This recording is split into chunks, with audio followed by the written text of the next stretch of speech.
Hello and welcome back into Centex Primetime. I am your host, Jalen Gillis, getting ready to take you through the primetime topics in sports, not just in the Central Texas area, but from all around the nation, everybody. Happy Monday to everybody out there as we're here on a brand new, fresh week. Great time for sports here as we've got the NBA playoffs is starting this weekend as the NBA just wrapped up their regular season on Sunday. We finished out college basketball season, and to top that off, we've got the WNBA draft tonight is starting as well. We've got baseball season in full effect.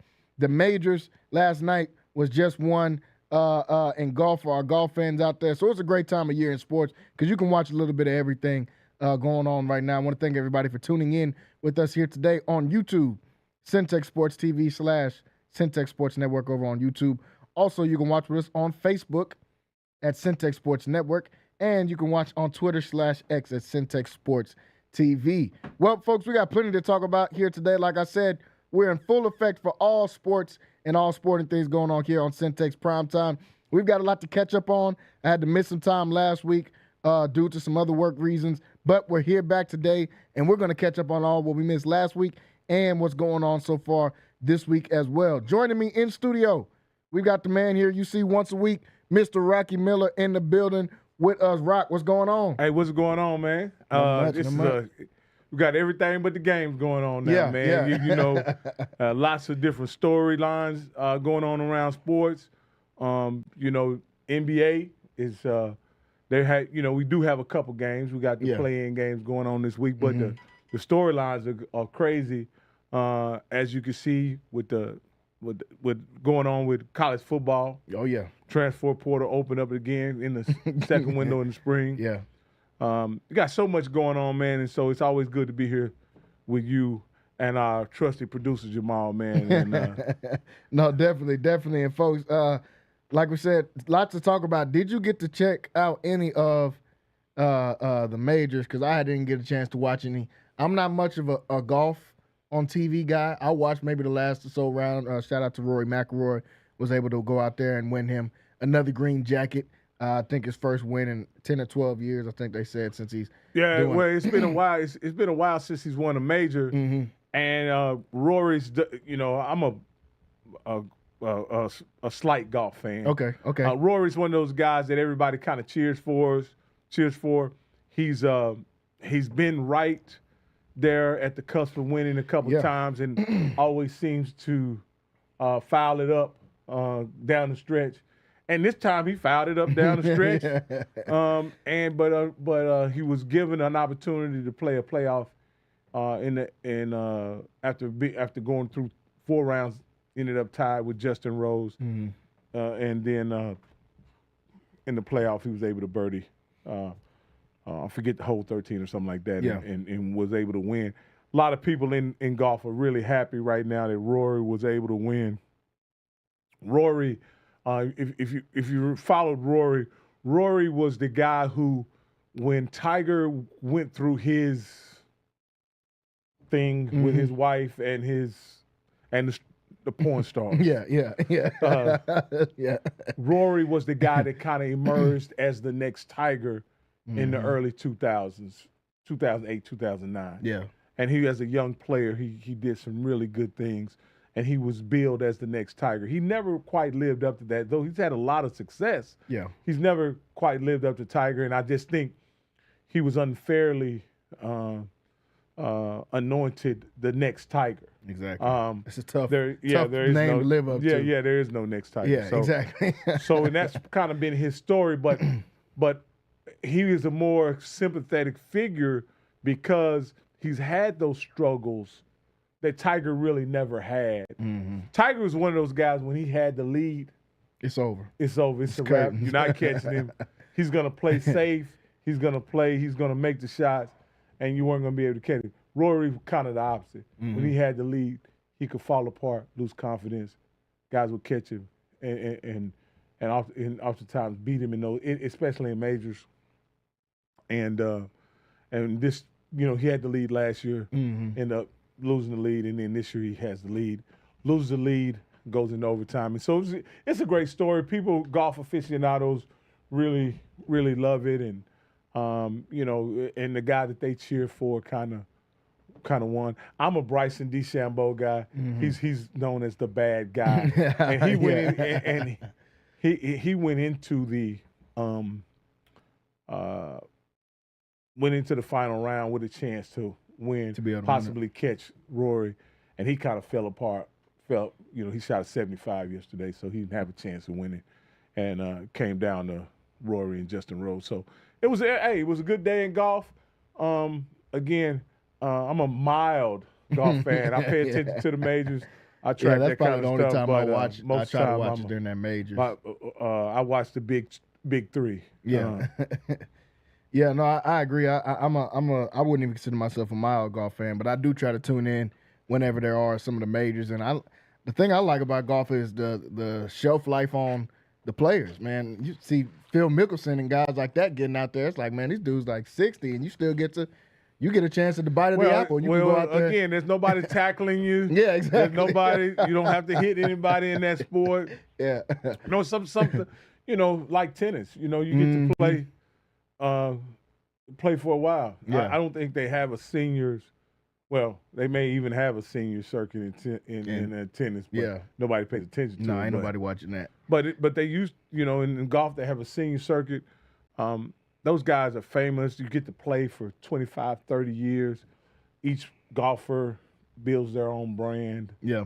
And if you're good, you can retire to some country club and teach people how to play the game and do really well. So it's not bad. Yeah, it ain't a bad gig at all. You get to retire. Golfers keep and doing baseball what you want to players, do. to me, got the best gigs going. Oh man, yeah. Golfing for sure. I mean, you like you said, you play till you're 60.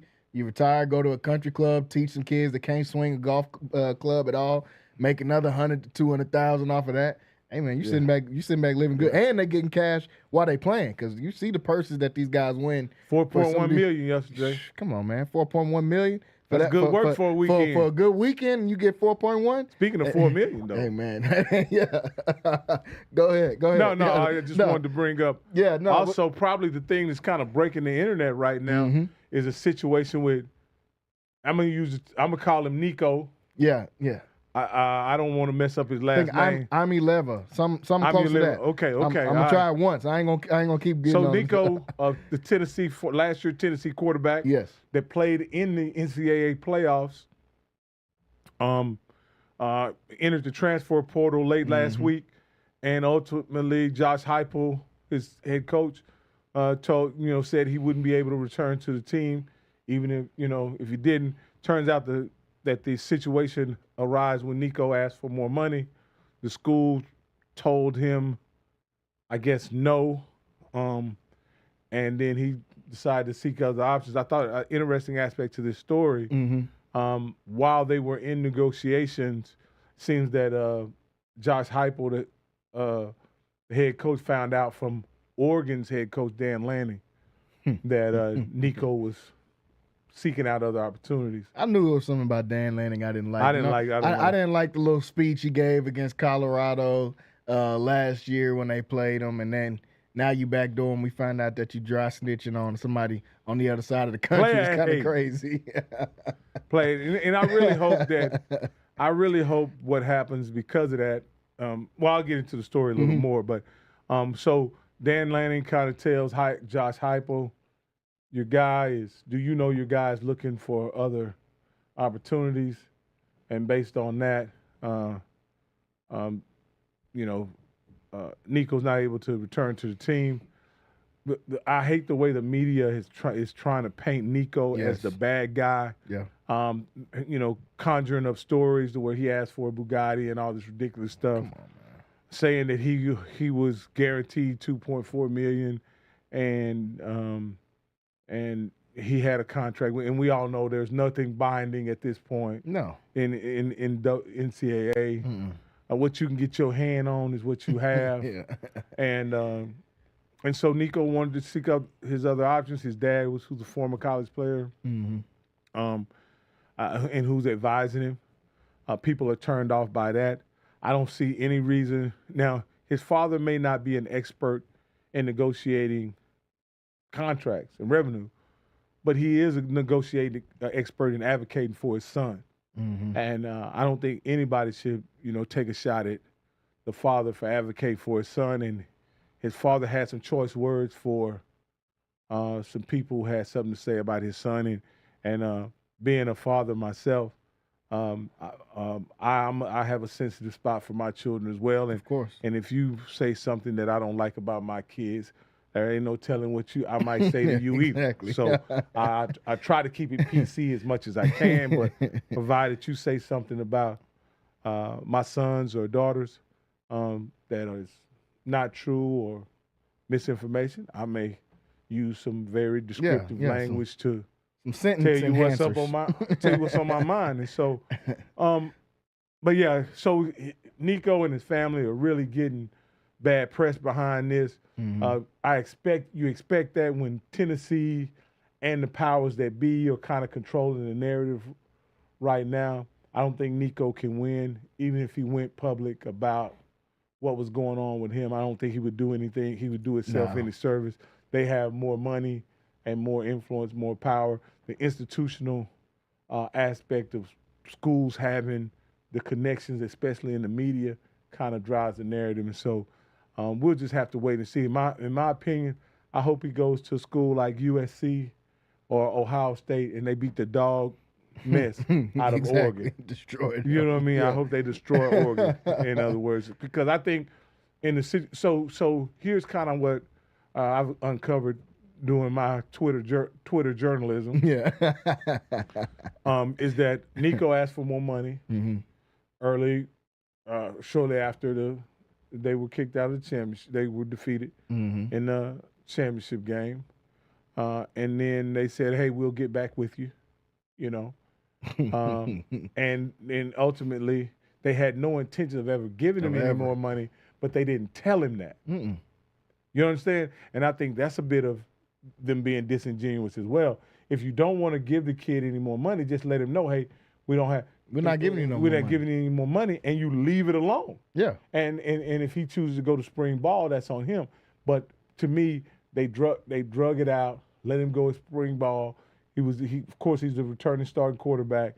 And then when he understands that this is his time to capitalize on getting more money, they don't have any intention of paying him. What does he do? He enters the transfer portal, and everybody's up in arms because he wants, again, people have this deal of he's not worth the reports he's asking for $4 million. Well, Mensa got $4 million, and he was the Tulane quarterback, and they didn't play for Jack Diddley. Nothing. And the guy who's injured now that was playing in Georgia, Carson Beck, got $4 million from Miami, and then they're gonna say he's not worth $4 million. Well, as far as I know, he played. Jackson Arnold got $3 million from Auburn to leave Oklahoma to go to Auburn. So you see what I'm saying? So at the end of the day, what people saying what he's worth is what you're worth is what the market will pay you. Exactly. That's what you're worth. Yeah. And I don't have any money to pay him. And a lot of these people who are saying or trying to calculate what he should ask for in the media, I don't think they have any real sense of what a quarterback is worth either. If they're saying, that he's not worth $4 million, when you got guys that are clearly that hadn't had the success of Nico getting more money. Yeah. Especially these guys haven't even played at that level that Nico has played at. When you're talking about the upper Power 5 level, neither Mensa or Carson Beck has had, but he's coming off of an injury. So. But neither one were even the prospect that this guy was. This is one of the highest recruited players in Tennessee football history. And that's my problem with this thing with Tennessee, because the whole, okay, I get it. You guys didn't want to pay him the money, whatever, yada, yada. But when you got to come out and nobody's bigger than the program. Okay, well, hold on. I kind of am bigger than your program. I'm the biggest. And will I go down in history bigger than your program? No. But in the year 2025, can I be bigger than your program? Absolutely. If I go to USC and we win a national championship, guess who's bigger than your program? Well, me. Well, this goes back to this is a bigger problem. Mm-hmm. People say the system is broken because players are allowed to do this. They were willing to yell from the rap. The same people that said the system is broken are the same people that were saying 5, 10, 15, 20 years ago that these guys shouldn't be compensated. Mm-hmm. That's what the foundation. There's nothing wrong. The system is not broke Not even close. because of all the money that is infused college football, college athletics. The system is not broke. They're just having an issue. They always had an issue with paying the players. They never wanted to pay the players. Yeah. And now that they're forced to, they're having an issue with it. And the NCAA has balked on it because they don't want to institute any rules that could force them to be sued once again. Mm-hmm. Right? The Ed O'Bannon case, which I'm somewhat familiar with, and it's been going on it went on a really long time, and it started out with the NCAA basketball game, yeah, when he was at UCLA. When he left UCLA. Yeah, and he may have even been retired when the game came out, or he was, because his career in the NBA was a flash in the pan. Mm-hmm. But my point in saying it is that it was the NCAA deemed that due to the system of amateurism that they had, the players could not, while they were student athletes, could not get paid. That's what they said. Yeah. Paying players violates the spirit of amateurism. Mm-hmm. And because amateurism must be free labor, yes, we're not going to pay any players. And then they stopped short of that when they said, okay, name, image, and likeness was a pivot from direct payments. Mm-hmm. They could say, hey, you can play for us, we'll give you education, but we're not going to give you any money. You have to get your money from somewhere else. Well, as soon as those guys could get paid, the people with money and influence in the system started dishing out some money. Dishing out money because that's what the players wanted. The players demanded that if you wanted me to go to Texas, you wanted me to go to A&M, you wanted me to go to these places, that you pay me. Mm-hmm. Well, and that's where we are now. We're in a system that there are no guardrails, there are no structures to put in place, there are no foundations. But I think it's far better, in my opinion, it is, than the system that was there before, where schools could exploit players for 5, sometimes 6 years, create tons of money, and they have to never compensate them beyond, their education or in some of the contributions toward cost of attendance. Here's the last thing I'll say: a lot of players that are my age now were exploited in that system. Yes, their sons and daughters, in some cases, they're second generation Division I athletes. Mm-hmm. They realized how they were exploited. Yeah, they got the degrees. They played football and collegiate sports at that level. And they realized once it was over, it was over. There was no retroactive payments coming based on what they did for the school. Nope. If they didn't make it to the pro game, then there was no compensation at their disposal. They could possibly come in. Matter of fact, if you didn't make it at the pro game, they probably didn't value you as an alumni. Yeah. As well. So at the end of the day, what they end up doing is realizing that my sons, my daughters will not be exploited in the same fashion. Yep. While we're in school, it's a business. And we're going to do everything we can to extract every dollar we can from this opportunity of being Absolutely. a collegiate athlete. And I think Nico should. And well, let me take it back. I don't know if he should or not, but I know it's his right to do so. Yes. And if he has the right to do so, we should reserve judgment and criticism for allowing somebody to do what they feel is in their best interest for them and their family.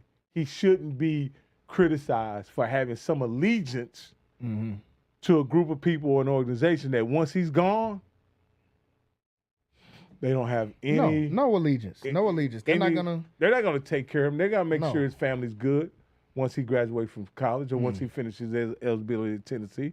That's his responsibility. Exactly. So it's incumbent on him to make sure that he gets all he can while he can. Yeah, I agree with everything you said 100%. The pay for play, everything that you lined out, the second generation of athletes is a huge point of this because, like you said, they're not going to get exploited, and they're definitely not going to watch their kids get exploited the same way that you did to them. If you're a guy like Nico, should he go out there and get more money? People say, man, he made $2.4 million. That's more than most people ever make. Cool. But if he's worth 4 or 5, then go and get $4 or $5 million. If that's what your worth is, like you said, the market's going to tell you what you're getting. Once a dude from Tulane got $4 million, and then Carson Beck, who we all know Nico is better than, went and got $4 million. I gotta go get at least $4 to $5 million because, like you said, they're not gonna give me any extra money on top of this. They're not gonna give me any extra money if I go to the NFL and I'm Jamarcus Russell and I flame out in 2 years. Is Tennessee gonna say, "Hey man, well here's another $3 million because you did so good"? He got Tennessee to a college football playoff. 4 years ago, Tennessee was 3-7. Tennessee has been an afterthought as far as football the majority of my life. I'm 29. The majority of my life, after Peyton Manning left, they have been a complete and total afterthought in the SEC. The couple years that they've had good with Josh Heupel, this is going into his 5th year as coach, is because they got to beat up on an extremely weak SEC East. There are no more divisions now. I think you need Nico in the SEC to be relevant because Texas is going to be really good. Alabama's going to be good. Georgia's going to be probably better than they were last year. You got all of these good teams coming together. Florida's going to be good again. You need a guy like Nico. So now let's figure out Tennessee if he is bigger than the program or not. Are you going to go out there and go 10-3 like you did this year and go to a college football playoffs? Well, I look at it like this. When you talk about strategically, you're talking to a guy that essentially is a developing quarterback who's a guy who has 3 years of eligibility left. And at the end of the day, but before he leaves the SEC, he could play his senior year as the most experienced and probably the best quarterback in the conference. What would that be worth to have the best quarterback in the conference in a couple years? Could be this year, but I'm just saying, if he continues to develop and mature at the same trajectory, people are saying, well, he's not that good now. He's not, because when you look at his statistical performance, he threw for a little over, I want to say 2,400 yards. He threw for 19 touchdowns, 5 interceptions. That's not anything overly impressive. But I watched the games. Yep. And I saw guys like Jackson Dart play against the same defense as he did. Jackson Dart didn't grossly outperform him in any way. No. I saw him against, the same. He had trouble against the same defenses everybody else has trouble against. Georgia, Alabama. Yep. You know what I mean? Playing with a lot less talent on the offensive end. Then Jackson Dart. Then a Jalen Milroe. Absolutely. All these guys. They're throwing the 5 stars. He has the same. So when you're playing against those defenses, I don't think you judge his output and performance based on that. He had what I consider a really tough first-round game of the playoffs. And a tough schedule. Tennessee had one of the toughest schedules in the country last year. If I'm not mistaken, they played Ohio State in the first round. They played Ohio State first. Yeah, and they were the only teams in SEC to play Alabama, Georgia. Yeah. They played everybody in the SEC pretty much. So, I mean, again, and in that game, he was the bright spot on the offense. There was nobody doing nobody doing much of anything other than Nico. So, again, I think, Tennessee, I think ultimately here's the reality.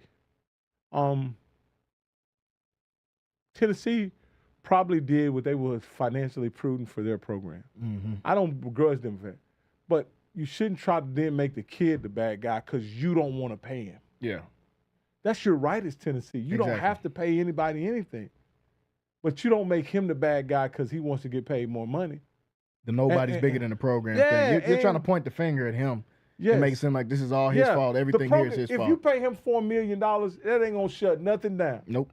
But again, absolutely nothing. But again, if you think there's a better opportunity out there, tell you what, go out and see what I think Nico was the number 2 or number 3 quarterback coming out his freshman year. What do you think that guy's getting this year? As a freshman with no experience.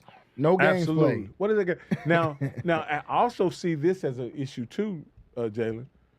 The House settlement will probably be ratified and be in place by the start of next season. So there will be a situation where there could be a salary cap, so to speak, in place. So there may not be financially $4 million available based on the rev share. The rev share opportunity, because again, the max a school can invest in football is $20.5 million. You know, and they have to spread that out. There's 105 roster limit, so who knows how that'll get broken down. Yeah. But here's the other deal I want to say is that nobody knows the true financial framework in which they'll compensate these players over yet. Yeah. And so, with that being a mystery, a bird in the hand is worth two in the bush. Yeah. And so I think Nico's in this climate where there's a lot of financial unsurety, he's trying to get that bird in the hand. Yeah. And I don't blame him. Why would anybody blame him? If I know I can get $4 million, but hey, man, stay loyal to these guys, even though if from one day you say I don't want to play for you, they're going to come out and say nobody's bigger than the program. It's like, okay, bro, I can go to USC and make this $2-3 million. I can go to let's not act like Tennessee is Georgia or Ohio State or something. This is Tennessee. You bring up a great point in this regard. Mm-hmm. If I'm going to pay for $2.4 million, why do it in Knoxville when I can do it in UCLA, in my hometown, or do it at USC? I can be right at home next to the beach. I don't have to hear Rocky Top, Mountain Top anymore, but I don't have to listen to Dolly Parton come out and sing that with no earpiece in their ear. I don't got to see Peyton Manning come out. Polynesian restaurants. Yeah, in, everything you can think of. Yeah, you can go get you some Korean barbecue spots out there, man. Go get you some of those nice street tacos that they got. Yeah. You don't got to get the smothered turkey necks that they got in Knoxville, Tennessee. So at the end of the day, if you have a chance, and it's the same thing with Carson Beck, I said about Carson Beck. Now, Carson Beck, it was money, but if I'm going to spend my senior year in Athens, Georgia, or on Miami Beach. Miami. and his girlfriend go to Miami. So this is an easy route. I don't got to worry about my girl turning into. I'll never forget. I don't know if you guys remember a linebacker that was the number one player in 1989, a guy named Jesse Armstead. Mm-hmm. Probably. He's a famous Hurricane, but he was being highly touted. And it got in his last two schools, top two schools was Baylor and Miami. In Miami, yeah. And he said, and they asked him, he says, what made the difference? He says, ultimately, I wanted to be around palm trees rather than pecan trees. Yeah, come on, man. Come on. It's simple. That's simple. Do you want to live in South Waco or do you want to live in Miami? Which one do you want to do? Coral Gables, baby. Yeah, you want to live in Coral Gables or you want to stay down the street from South Terrace? I think it was an easy decision for him to go ahead and go over. K-Rose? Yeah, because you want to stay in the K-Rose or South Beach.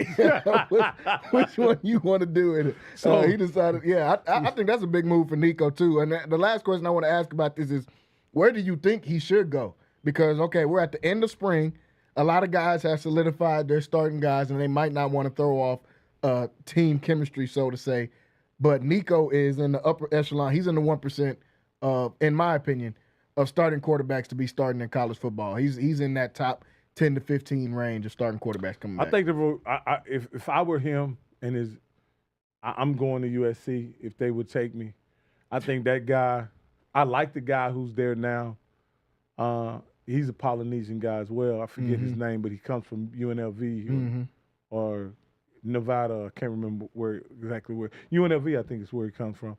But he's the most vulnerable. I think Nico is far more talented than he is physically at this point, and he's just as experienced because that kid only played 1 year at UNLV as well. You go there.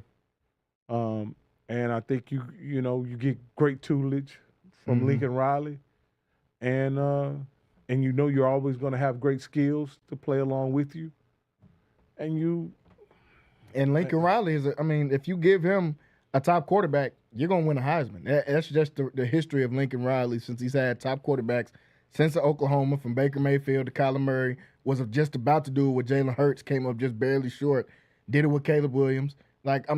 We've seen this over and over. So if I'm Nico, that's one of the top schools, and I think he's from the LA area too. So that's got to be one of the top schools. The last thing I'll say about this, I think Nico, and I think his dad is doing a great job for him. But if I was going to go out to LA and I was going to go out and make this thing work, I would sign up with Clutch. Oh yeah, I would sign up with Clutch, and we get the ball rolling. And you know you're going to get whatever your max I would worth either is. sign up with Clutch or Rock Nation. Mm-hmm. And because just think about this. Just think about this for a moment. Mm-hmm. He's actually, at this point, probably the only college player that's more famous than him is Arch Manning. Yeah. I could agree with that. I'm trying to go down the list, especially if you're talking about quarterbacks, for sure. Arch is obviously at the top of the list, but I can't even think of a position player that's more. You got to understand, we're going into because of most of the marquee kind of quarterbacks, you know, are transitioning to the pros. mm-hmm. Yeah, Milroe, obviously Shador, Cam. Yeah. There's nobody left with a huge resume. No. Nobody. Definitely not Carson Beck. Not that he keep catching strays, but definitely not Carson Beck or anybody else. I'm trying to even think of the other starters that are top guys, like you said. Nobody's got more cachet than Nico does. Yeah. I mean, you know, especially if it goes back to Cali, he was the best player in high school. Well, I think at that point, once you sign up with those guys will find the best fit. Ultimately, I think probably the best fit probably would be, in my opinion, would be Ohio State. But I don't know if that would be an option.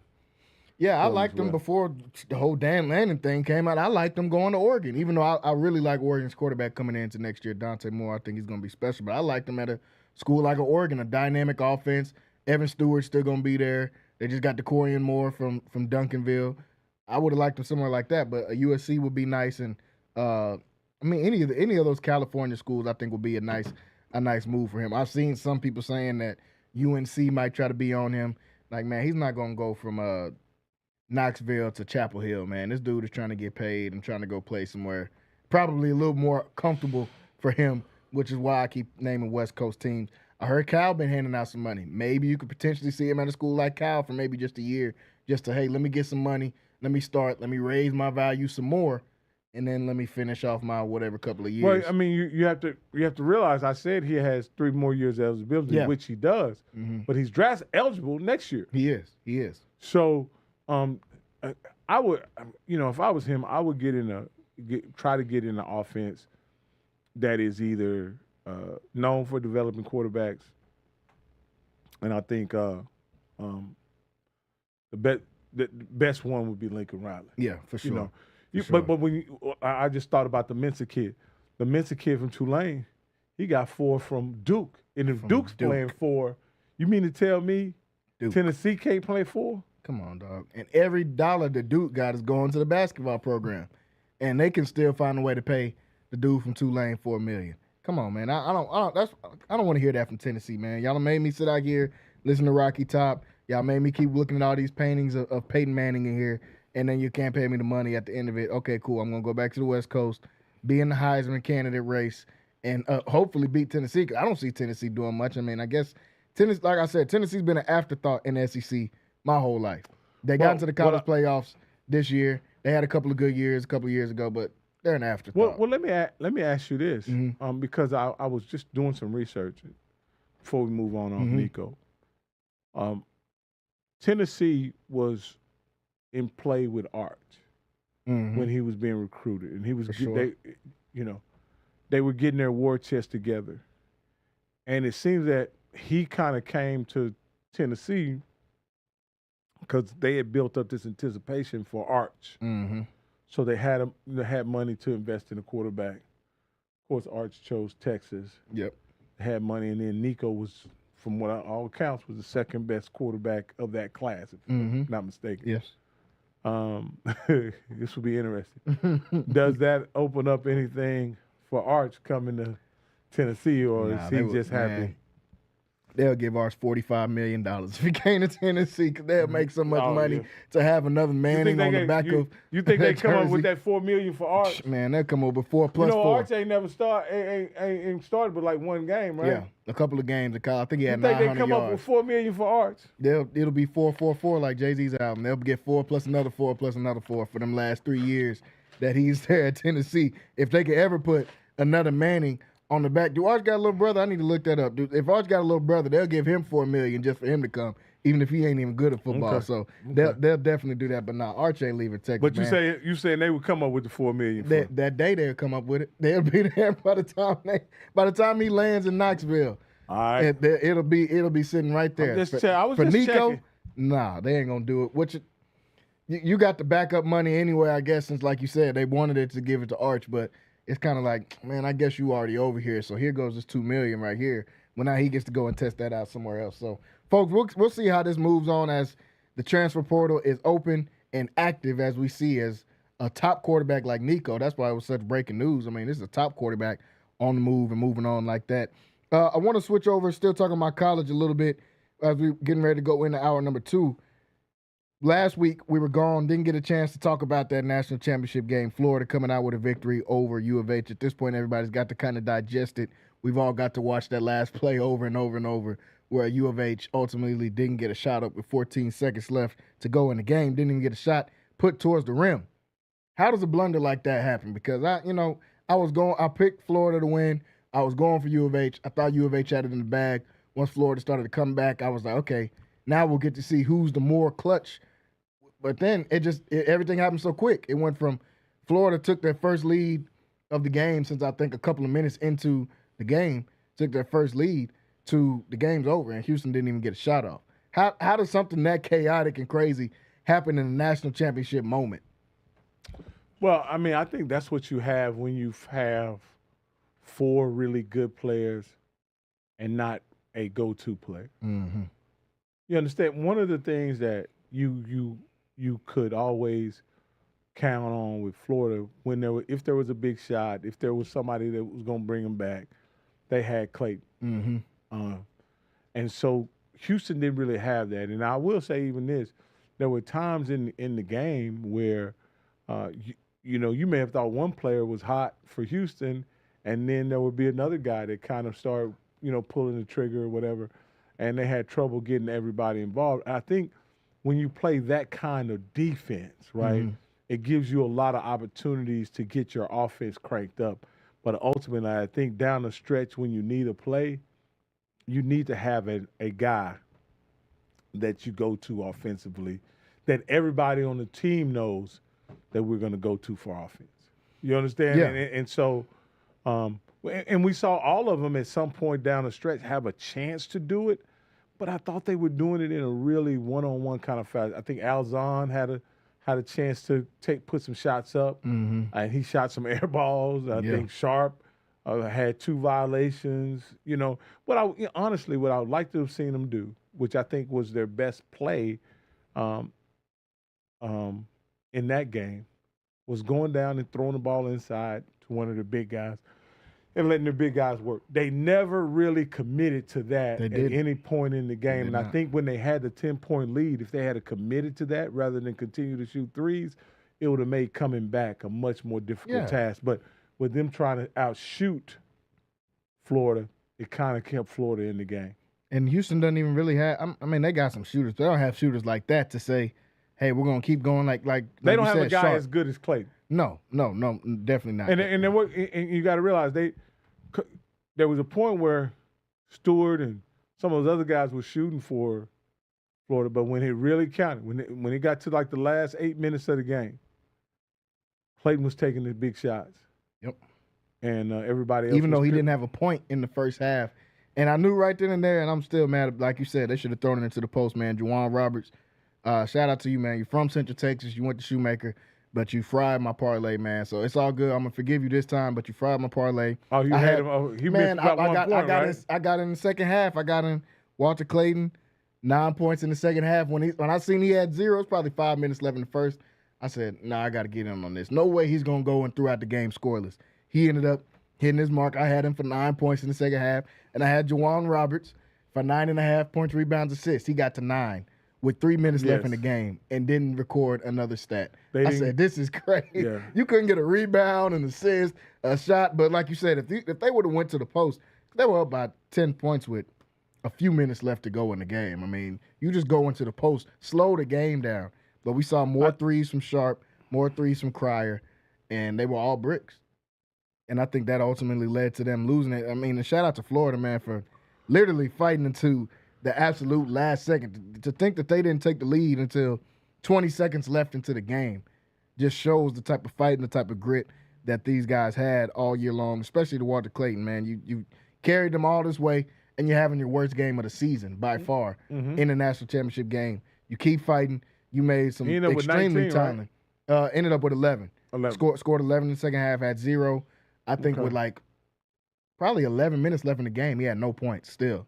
And in that last 10, 11 minutes, was able to score 10 points score 11 points for the Gators. But he was finding ways to affect the game in other ways. He had 7 assists, he had 5 rebounds.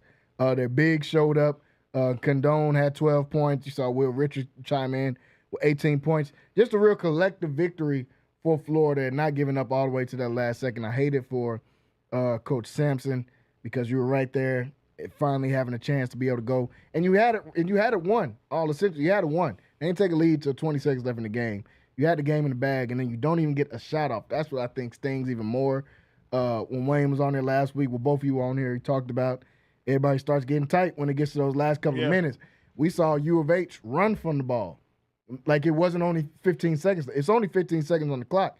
Everybody ran from the ball.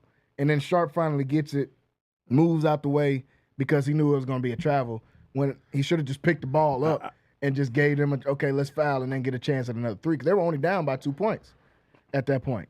So, I mean, hey, that's a very tough way to lose in the national championship, turning that ball over or not even really a turnover. Just don't get anything for 20 seconds. We saw one of our homeboys become part of the story. Yeah.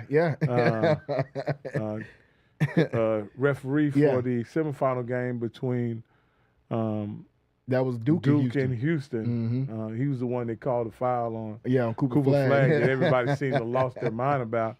I don't think it was an overly physical play, but it definitely was a foul. And it's over the back.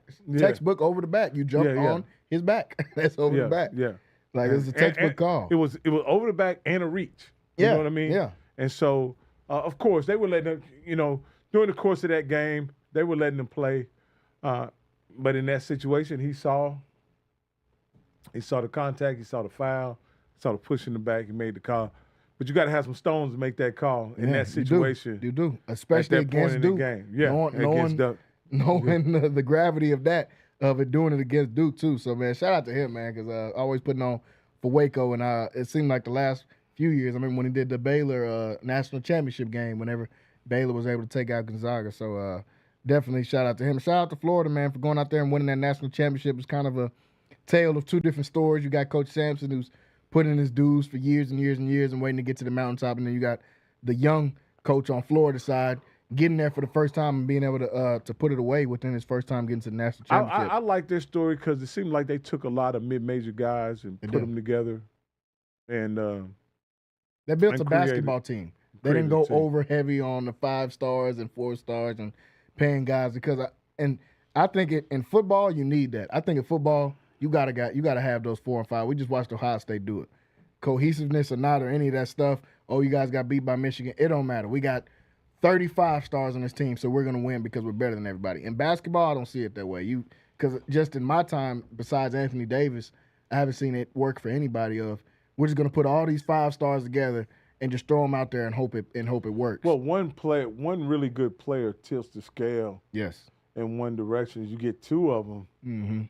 And then there's also an aspect of basketball that I think is quite different than football is that it's being a good player in basketball doesn't mean you know how to play to win. Yes. You understand? 100%. I think playing to win is a something that basketball players kind of evolve into, learn how to play through. And you notice there's so many situations in basketball that you get into, and it becomes more than just making the right shot. It becomes more about making the right play so that you get your teammates in the best position possible. So it's a much more intricate game, and guys with more experience tend to do better, even against what we consider more talented players in those situations, until those more talented players get the experience. No, for sure. It's definitely about knowing how to play the game the right way. That's why we see teams like Butler that was able to get to the national championship a couple of years in a row. Wichita State was able to get to those Final Fours because it's about knowing how to play the right way And like you said, that one or two guys can tilt the scale for you in basketball as opposed to football, where you might need 10 5-stars if you want to be able to go out there and win a national championship. You might need 25 stars and a lot of 4 and 3 stars underneath it to be able to fully bring that together, man. But shout out to Florida and being able to put together a national championship style team. How do you view Walter Clayton as an NBA prospect as far as him going to the draft? I put him on the same caliber of player that I kind of looked at the same way that Steph was when he was in college. I'm not, because of his size, I'm not sure how he kind of matches up. And he'll have to go in the NBA and kind of find his niche the way Steph did. Yeah. Because he doesn't have a physical advantage on that level. You're not going to be faster or stronger than any of those he's going to guys have taller. to, now if ultimately he can shoot like. Yeah, if you can shoot like Steph, it don't matter. Yeah, if you can You shoot be like 5'9", it don't matter. If you can handle Steph is a unique player, probably the most unique player in my lifetime in this regard. Sure. He can get his shot off the dribble, set shot. He can run. He's almost like a Reggie Miller with a little mix of AI. Yeah, 100%. And he also can facilitate as well. So with that range, with unspeakable range. Yeah. So when you got that kind of player, Steph is really, as a point guard, in my opinion, he's unguardable because of the way he can handle the ball and his range. Yeah, and both Just of those gotta put hope he together. misses. Yeah, that's it. Because both of those put together is what makes it. You weren't worried about Ray's handle off the dribble. You weren't worried about Reggie. No, you could close it. You could close it down on him. Strong close. They're skinny frame guys. Yeah. I can impede you from moving but forward. you close it down on Steph too quick, he either goes by you, or he just takes one dribble to the side. You're done. We saw what he did to Chris Paul. He made him break dance in the middle of a play. So, I mean, you can. It's tough to be able to guard anybody, and that's why he's Steph Curry. But Walter, I agree with you. He's somebody similar to that, like a Damian Lillard, I think, but a less aggressive Damian Lillard kind of guy. I think it's definitely a place for him in the NBA. It just won't be dominant like we're seeing now, and it could end up being that, but it won't be that from the beginning. I think he's a guy we could see go lottery though. I wouldn't be surprised if he goes late lottery, 14 through 18 pick somewhere in there for the NBA, because this isn't a extremely stacked class coming out this year. It's kind of Cooper Flagg and some of the others coming out in this year's draft. Folks, here in hour number 2 of the show, want to transition over and talk about some more basketball here on Centex Primetime. I want to thank everybody for tuning in with us here today on this Monday afternoon / Monday evening, as it is NBA playoffs time. NBA playoffs time here. The NBA playoffs will start this weekend. We'll get to play in games on Tuesday, starting on Tuesday, I believe, and some really interesting matchups in those play-in games as well. Before we do that, I want to go into a couple of quick takes before we go over and talk about some NBA games that we got coming up this weekend. First off, we were just talking about college football with Nico and all those guys. The other biggest story in college football has been a really sad one, and that is Kyron Lacy, who passed away on Sunday, a wide receiver prospect out of LSU. We've all seen his highlights, the touchdown dances, all of that kind of stuff. He got into some legal trouble towards the end of last year, and reportedly, could have been getting into some legal trouble this weekend. But unfortunately, he passed away this weekend, man, and it was just an extremely sad story to see, man. Somebody that young with that much potential to be gone at just 24 years old, man. Definitely one of the more sad stories I've seen in college football, man. And some of these guys, I hate it because of obviously what happened with him passing, but the storylines around it make it so much worse because everybody has an opinion now with the internet, and his family's going to have to see all of this stuff as they're just trying to grieve, their loved one being gone. They're going to have to see all of the nonsense that Kyron Lacy was a part of, but that shouldn't be the big story in this. The big story in this should be Kyron Lacy is no longer here with us, not all of the legal trouble that he was getting into or all this kind of stuff that people want to feed into and stuff, man. So I definitely got to say rest in peace to Kyron Lacy. What do you think about the news when this came out about Kyron Lacy and passing away on Sunday. I thought it was extremely sad. Yeah. I recognized his name because of the trouble he had gotten into with driving reckless and leaving the scene of an accident where a 78-year-old man had died. Yeah. When things like that happen to young people, you hope that somehow they can overcome that bad decision and get a chance to really, live their lives, because he truly had a bright future. He was an NFL prospect, as you mentioned, with an opportunity to play in the NFL. Who knows what you could create, for you and your family. What kind of legacy you can build with that opportunity. This is a situation where this guy was probably dealing with the guilt of having someone die at his hands. That accident, also having the legal aspect of that being hung over his head as well. I think his hearing was Tuesday for that. Yeah, I believe. And then also, with that being said, he was probably undraftable, to be honest with you, because of the legal stuff pending over his head. So he probably had gotten to a point to fulfill his childhood dreams and then realized because of this mistake, it may not be the dream that he thought it would be. His name may not be called. He may not be, he may not end up on the team until this situation is adjudicated. So with all of those pressures, closing in on him, it's unfortunate that during a high-speed chase with the police or constable's office in Houston, the man took, Kyron Lacey took his life by firearm. And so I just, those are things those are tragedies that are really hard to report on and really hard to talk about without having some sensitivity to the family, and because it's not a sports story, it's a sports, it's a true tragedy, and I just pray for his family, his teammates, his loved ones, and hope that they get over this moment because with his death, the legal issues are over. There is no trial, there is no cases anymore. It won't be, his guilt or innocence is not of any concern anymore. Yeah. And it's just about this family who lost their son, and a black man with such a bright future ended his own life. It's just truly sad. A true tragedy, man. So definitely rest in peace to Kyron Lacey, and man, to just his entire family. Condolences to the whole family. Everybody's got to deal with that. I've seen a lot of former LSU players making some really heartfelt posts, including Jaden Daniels and a lot of guys that are in the league that got a chance to play with him when he was at LSU. Man, just a true sad story.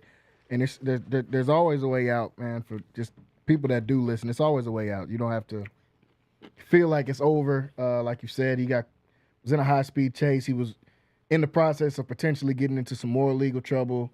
The reports were he got into it with, a female or whatever. I don't know if it was a girlfriend, somebody in Houston, and they called the police on him, and he discharged a firearm, and they told him he discharged a firearm, and obviously you just got in trouble. You're not supposed to have a firearm, then you're in another state, all this kind of stuff. So he probably felt like, hey, man, finna get pulled over. This is going to be it for me, yada, yada, yada. But it's always a way out, man. So just to anybody out there, man, it's always a way out. You could talk to somebody, get some help.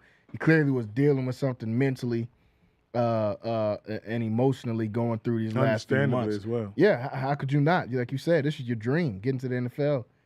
Feel like all that's being taken away from you in just a blink of an eye, man. So definitely rest in peace, man, and condolences to everybody involved. The guy that was killed in the car accident in December, everybody's condolences to everybody's family, man, and to his family especially for just having to go through this recent tragedy. So that was the other big news going on in college basketball, and definitely hope everybody will be okay in that scenario as well. Like I said, folks, going through some quick takes here on the show here today on Centex Primetime. First off, I want to thank everybody for tuning in with us, whether that is on YouTube, Centex Sports Network / Centex Sports TV, whether that is on Facebook, Centex Sports Network, also on Twitter /X, whichever one you call it. I still call it Twitter. Everybody calls it X now. It just seems kind of weird for me to call it X, so I'm still calling it Twitter. Whether you're watching on there, too, want to thank everybody. Also, subscribe. X used to be something else. That's why I'm always kind of hesitant to call it X. I'm like, man, I don't want anybody to type in x.com and then blame me for whatever pops up on your phones or on your computers. So Twitter /X with Centex Sports TV on there. Also, you see my Instagram handle there on the bottom, at Jalen Gillis. You can follow me on Instagram. And also follow the show on Instagram, Centex Primetime right there on Instagram, where we post clips of the show. We'll be posting clips of today and last week as well, coming out here soon. Rocky, know you got some handles on here as well, your Instagram and things like that you want to. Oh yeah, you can look up me on Instagram. It's Rocky Miller 1. On YouTube, it's Rocky Miller. Or you can also search and find our HBCU Coaches Corner playlist by searching HBCU Coaches Corner. On Twitter, it's Rocky Miller as well. I also want to remind you guys that tax season is wrapping up. Tomorrow is the final day you can file. So if you guys haven't filed your taxes, you can always go to prosperitytax.com and set up an appointment, and we can get your taxes done as soon as possible. You waited to the last minute. So it probably won't get done before the April 15th. But luckily, we will be available after April 15th, and we'll go ahead and wrap you up. But you got to get your stuff in pretty soon if you want to have any chance of getting it wrapped up before we take a quick break from tax season, because it's been a long tax season. And also, in other news, for my family, my wife has published her first children's book. That's amazing. And so I also want to let you guys know you can pick that up in her Amazon store. Just search Keisha Miller, KESHIA MILLER. The book will come up. It is a book that combines two of her passions in life, which is family and travel. It's the grand adventures of Pawpaw and Honey and the Globetrotting 4. So, and so that's a tribute to us and our grandkids, and it's kind of that's amazing. It's hopefully with continued support, it'll become a book series, and we'll just take adventures with our grandkids. Some fictional and some we'll let y'all figure out which one is real or not. Two truths and a lie. Try to figure out which one is not, man. But definitely, that's huge, man. Definitely congratulations on that, on the book coming out, man. Rocky's a one-stop shop, man. So if y'all come over here, you can get your taxes done. You can get a book, and I don't know if somebody cut hair or not, but somebody will be over there to get you. It's a one-stop shop here, man. No. But definitely, that's amazing, man. And for y'all, if you don't want to end up like Wesley Snipes, get your taxes, man. Y'all heard him over here. Get your taxes in the last day. And it's never too late. Never too late. It's even after the April 15th. If you need your taxes done, if you have some tax resolution, some issues that you need to address, you can always go to prosperitytax.com, and we'll take care of it for you. Folks, y'all heard it right here. That was our paid advertisement intermission there that we had there from Rocky Miller. But going back into some of these quick takes, we just got done talking about the transfer portal. And we talked about last week with Olivia Miles heading into the transfer portal. She has picked TCU to be her landing spot.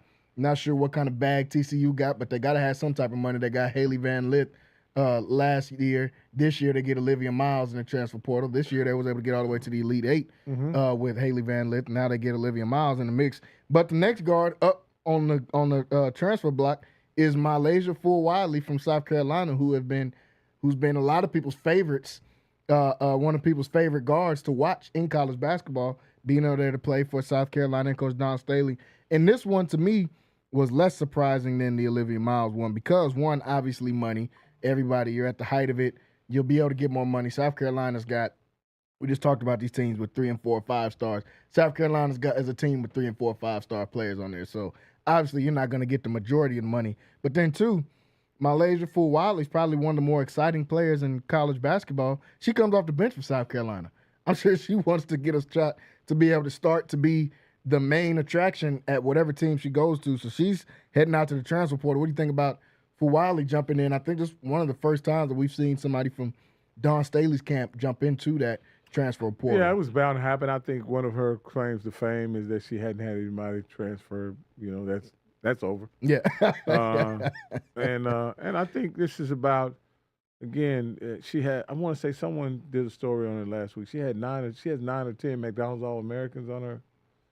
South Carolina? Yeah. Yes. 9 or 10 McDonald's All-Americans. Everyone that plays that you see is a McDonald's All-American. It's a lot of mouths to feed, and there's a lot of playing time to divvy up. Mm-hmm. And I think if you look at the championship game, for Wiley, she didn't play very much. Mm-hmm. She didn't make much of a contribution when she did play. So I think it was a situation where she's going to look for greener pastures, and that's her right. And she, by all accounts, she can say she had a really successful run at South Carolina. Oh, yeah. She won a national championship. For sure. Got to another in her second year. Got to another one. She can move on. She's had plenty of experience. She'll be an asset to any program she becomes a part of. She's kind of what I would consider a complimentary player. Mm-hmm. And I mean by this is she can get her own shot and do things like and play defense. But I don't think she's a point or lead guard. I don't think she has tremendous, what you would call playmaking ability. Mm-hmm. She's kind of a slasher, cutter, or something like that. So she's going to need somebody to play along. If she could play along with a really good playmaking point guard, I think she could be a real asset. But again, I think she'll find a home and some money. Yeah, and some money for sure. Moving on, I think Malaysia Fuwali can help a lot of teams. Like you said, she's not necessarily just a high volume scorer. She's more of a slasher. She's not a crazy 3-point shooter like we've seen with Caitlin Clark or maybe with Juju Watkins, some of these other explosive guards, Paige Beckers that we've seen over the last couple of years. But she's got a crazy handle. She can move around the floor great. I think she can still help a lot of teams, and I wouldn't be mad at seeing her team up with probably the second biggest star now that Paige Beckers has gone to college basketball, and that's Flau'jae Johnson, who just decided to come back to LSU and forego But I think that would draft. be almost a duplication. It would be kind of a duplication, but I would like to see them in the backcourt, both of them getting busy with the ball, shaking multiple people. I think that would be probably the most exciting backcourt to watch in women's college basketball. But I'm sure there's plenty of suitors for Malaysia Fuwali. Like you said, everybody on their team pretty much is a McDonald's All-American coming to South Carolina. So we know Malaysia Fuwali could play wherever she decides to go.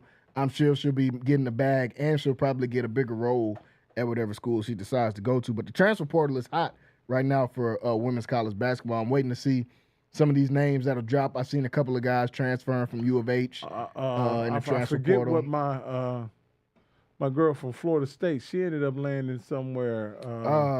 Miller. I'm trying to remember where did she end up going to. Oh man, it made sense too when she said she was going to go there, and she stayed on the East Coast. Oh man, what was her?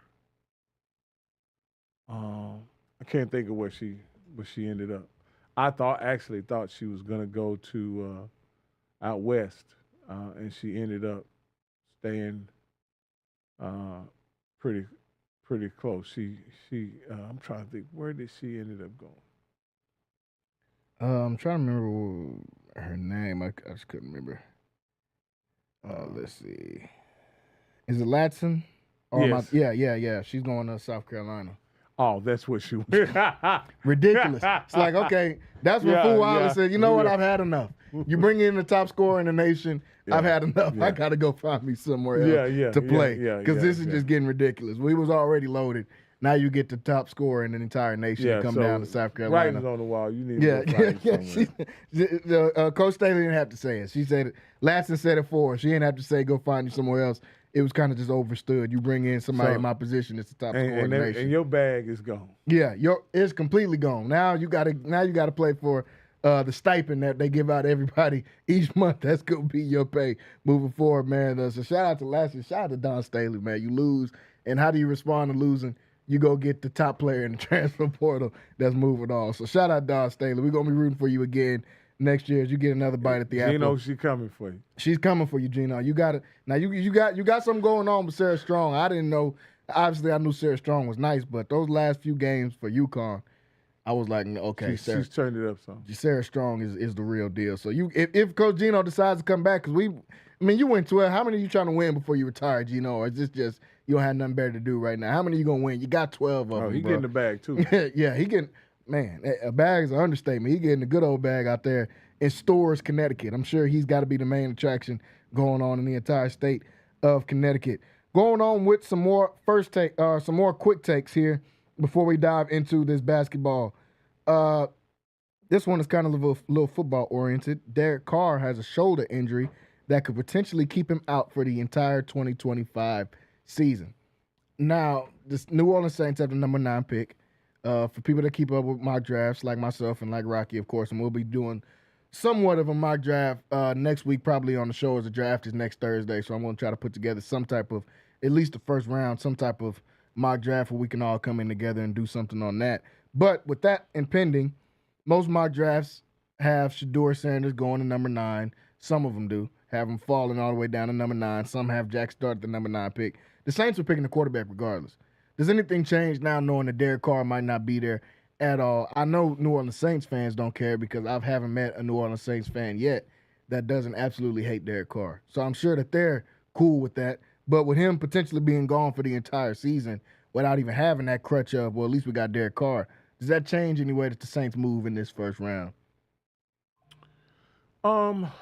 Well, I think it does one or two things. It signals to the Saints that they're drafting a quarterback. Mm-hmm. And also it signals to whoever that they're probably, as long as you're not drafting a quarterback, we're open for business. You know what I mean? Like for instance, if they're pretty sure that Shedeur is coming to 9, then the team can jump up, get that spot. And long as they end up in front of Pittsburgh, I think they're pretty certain that they're going to get Shedeur. And I think that's what they're doing is like, hey, we're getting a quarterback for sure. Yeah. So if you want to jump up, we're open for business. Yeah, I agree. And it's going to be a lot of room to jump up. If you're talking about Shedeur being the second quarterback taken, he's a 9. You're thinking about Jacksonville, who's not taking the quarterback at 4. You're thinking about at 5. New England's not taking the quarterback at 4. The Jets are probably not taking the quarterback at 6. That's a maybe, but they might not be taking the quarterback at 6. At 7. The Raiders are probably not taking the quarterback. I think they're taking Ashley Genty, so they're probably not moving off their spot. But there's a lot of room within that 9 to 2 range, since we all probably think Cam is going to go to Tennessee. A lot of room for a lot of teams to jump up, including a Pittsburgh. Does New Orleans need to jump up in order to solidify that spot, or do you kind of just wait around at 9? Well, I don't. So here's what it looks like. I think if they felt like they had to jump up, that would be something. They wouldn't have announced that they needed a quarterback. So here's my scenario.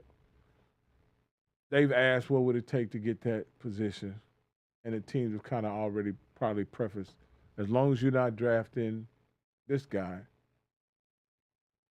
or they've said, we can't switch with you because your pick is too far away. We won't get Travis, Abdul Carter, Graham, or the tackle. You know what I mean? So you got to look at that's what those guys are getting. In my opinion, once I broke this down, there's really only 8 real what I would consider first round players in here. Okay. And the other guys are going to be drafted based on need. Based on need. None of those guys are good enough for you to jump up for. So once you only jump up when the guy that you want is going to be drafted. I think the Saints, yeah. Saints are pretty sure that no one's going to take Shedeur. Yeah, especially if Cleveland doesn't take it. Like I don't think there's anything. I don't think Cleveland is trading out of that spot. No. They're leaving with either Shedeur, Travis, or Abdul Carter. in my Man, opinion. I don't think they're trading out of that spot. No, they're not. They're not trading out of that. They want one of those three, and all those guys they can get at the number 2 picks. There's no reason to trade back, and you can't get if you trade back, you can't get Abdul Carter or Travis Hunter if you're thinking about either one of those two. If you trade back, they're completely out of the picture.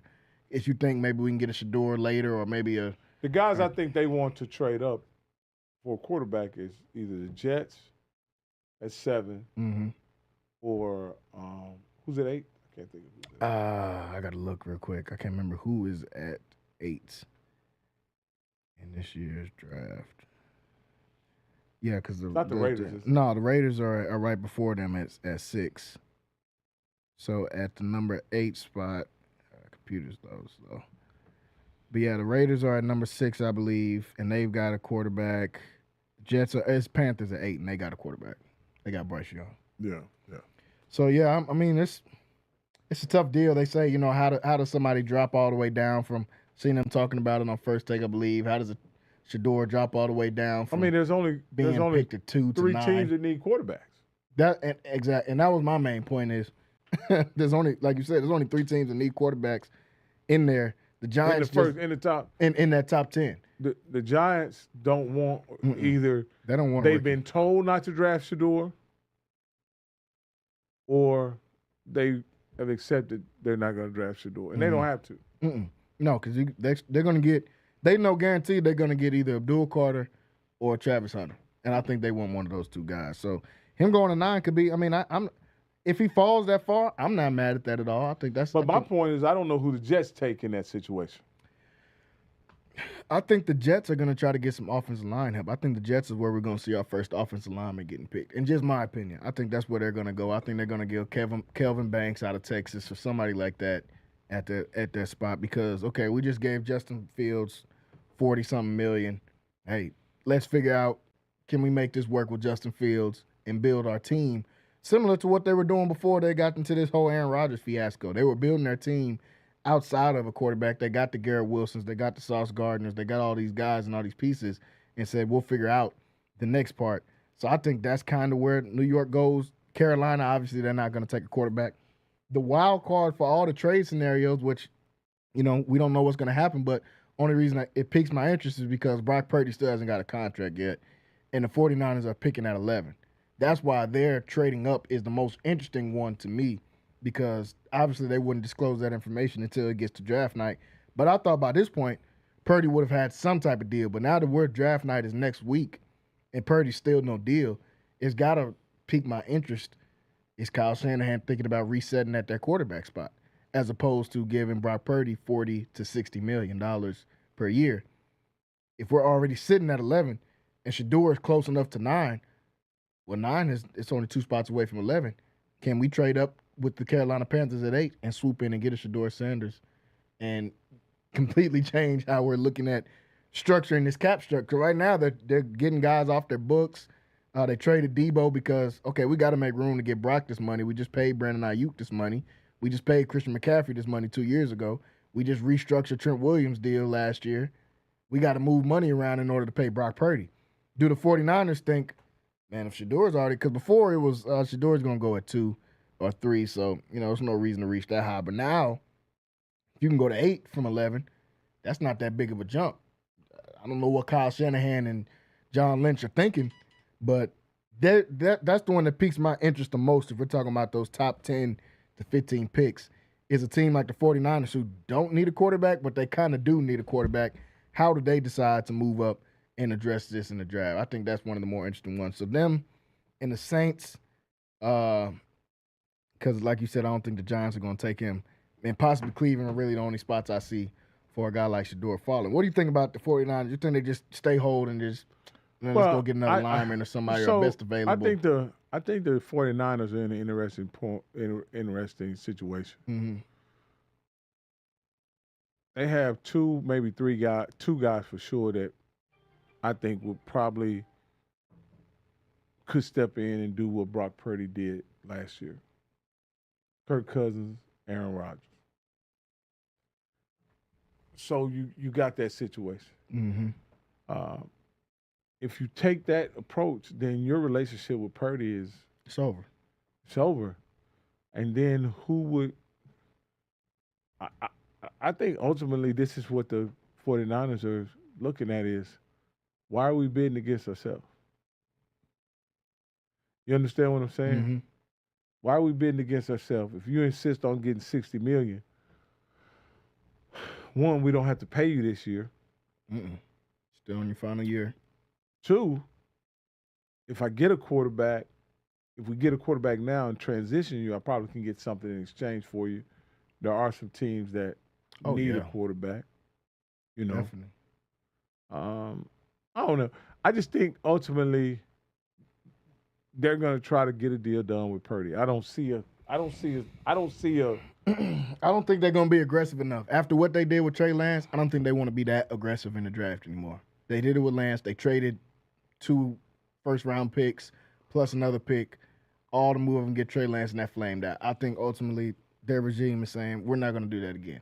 What I would do if I'm them, number 11 pick plus Brock Purdy, New York Giants. You pick Shador 3.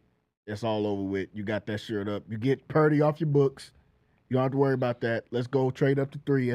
Go get Shador, and let's reset this rookie window, because that's how they've been successful. That we got this rookie quarterback on a smaller deal. Obviously, Shador will be making a lot more than Brock Purdy was as the last pick in the draft.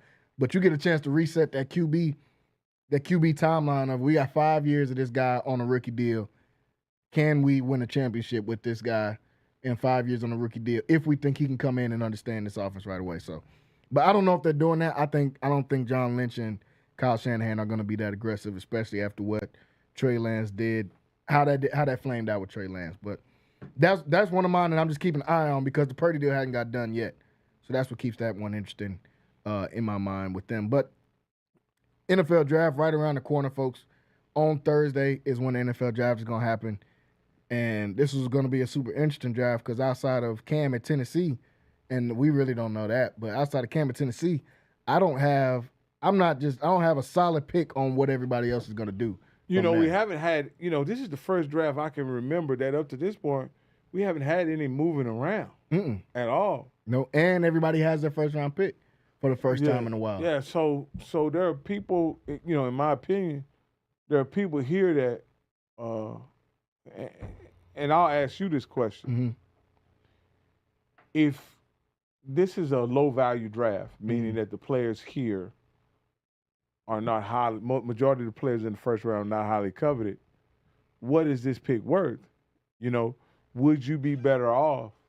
Could you say, get 2 picks next year and just give up this year's first-round pick?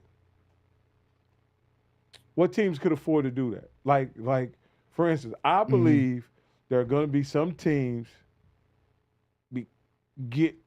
come up in the first round and get 2 players, because what they have to give up to get the player won't be as much as you've had to give up in the past. That's true. You normally in the past, if you switch positions, you'd have to give up a first and maybe a third or better. Mm-hmm. You know what I mean? Yeah. I think this year you can give up a first and give up maybe a first.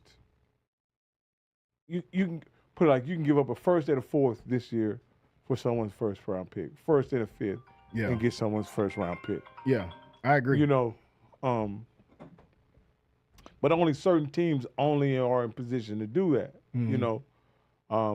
Because here's the deal: both of those first round picks, their contracts are gonna be on the same window. Mm-hmm. Both gonna have a 5-year window. So you got to move in. Yeah. Could we potentially see somebody do like what Houston did a couple of years ago when they got a Stroud and Will Anderson? What makes it? Well, see, here's what I say. You only do that for 2 positions. For probably 3 positions.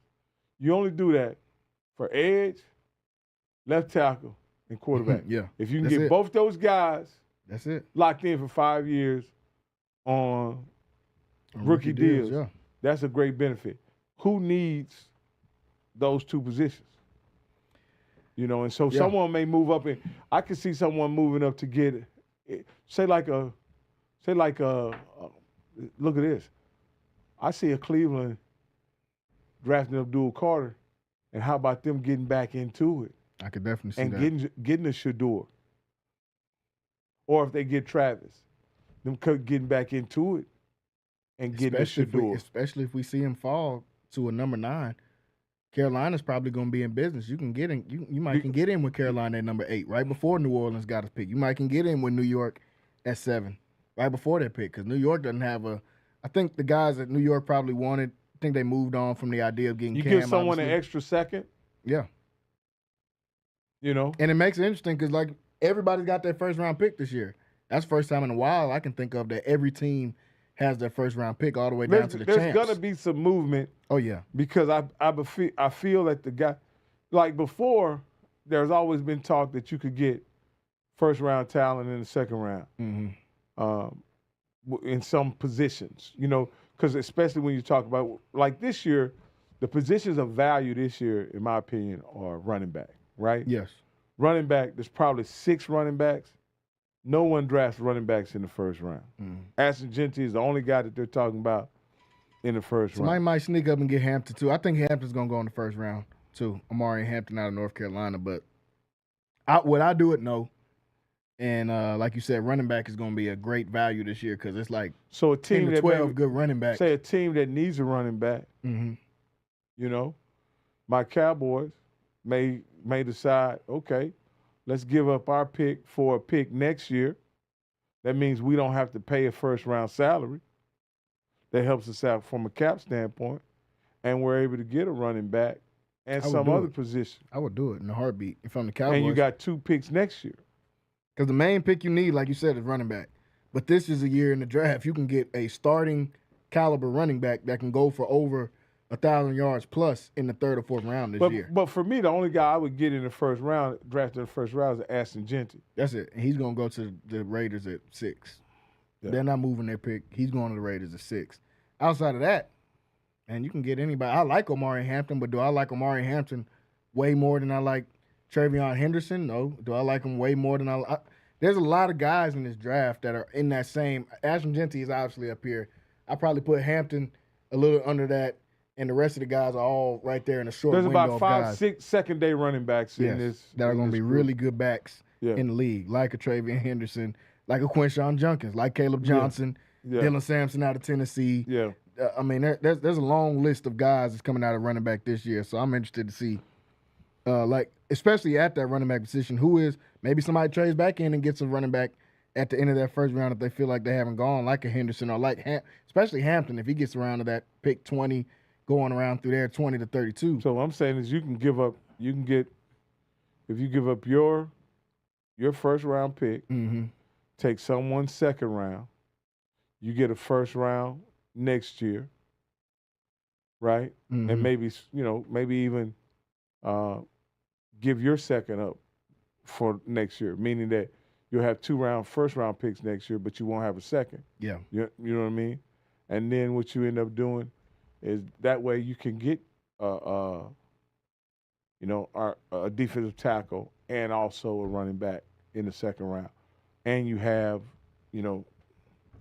because I don't see why you would, if you're not going to go up and get a tackle, if you're not going to go up and get a running back, a edge rusher or a quarterback, there's really no reason to trade up. There's no value in trading up if you don't get one of those guys.